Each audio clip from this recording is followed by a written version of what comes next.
Hello, my name is Craig Dunham, and I'm here with Chris Mowbray and Matthew McKee to talk about a report S&P Capital IQ has published on small to medium-sized enterprises within the UK.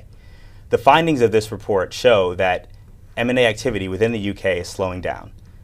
Chris, is this a market correction, or do you see this as a concern? And do you see a difference in activity between the SME and non-SME space? What might be a bit too early to say if it's cause for concern, but if the downward trend continues, it may be.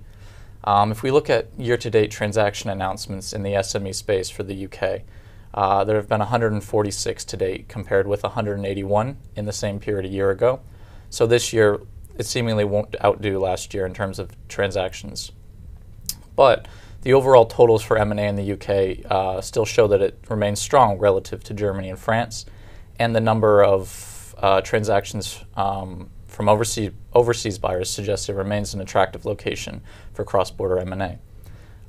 When we looked at the trends between SME and non-SME transactions, we noticed that the year-over-year change in the number of transactions in the non-SME space saw much more volatility relative to the SME space, which suggests that the SME M&A market is not as sensitive to changes in overall macroeconomic conditions.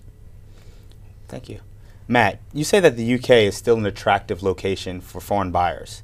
Can you provide some color as to which foreign companies are investing in the UK?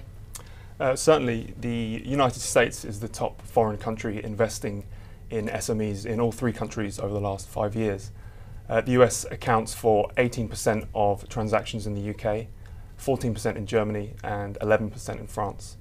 Having said that, this is actually something of a downward trend.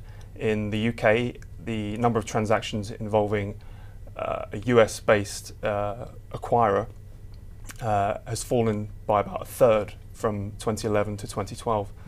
And at the same time, we've seen an increase in the number of transactions involving countries like Switzerland and Germany. And this is probably due to the relative economic strength of those countries against the UK. Chris, are there any particular industries of which UK SMEs are in most demand? Yeah, so the three industries that perform the best are real estate, technology, hardware and equipment, and healthcare equipment and services.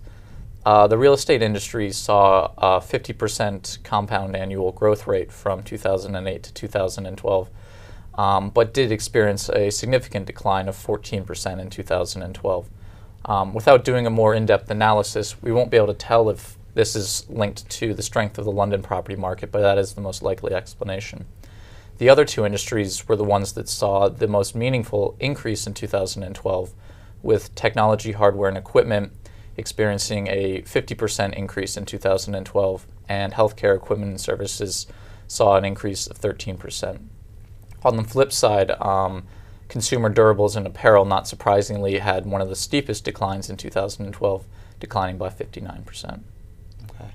The findings of this analysis are very interesting to our audience. Do you have any plans to look at further countries? We do, yes. This is a series of research pieces that we started in 2012. Then we looked at Southern Europe. We were interested in that due to speculation about countries in that region leaving the Eurozone. In February of this year, we looked at the Nordics, and we found some interesting analysis, interesting results about how activity there was quite buoyant compared to Western Europe. And this time we thought we'd look a bit closer to home. The next intended article is to focus on Germany and Austria. Great. I'd like to thank you both for your time. I'd like to thank our audience for listening. If you would like further information, please go to www.spcapitaliq.com.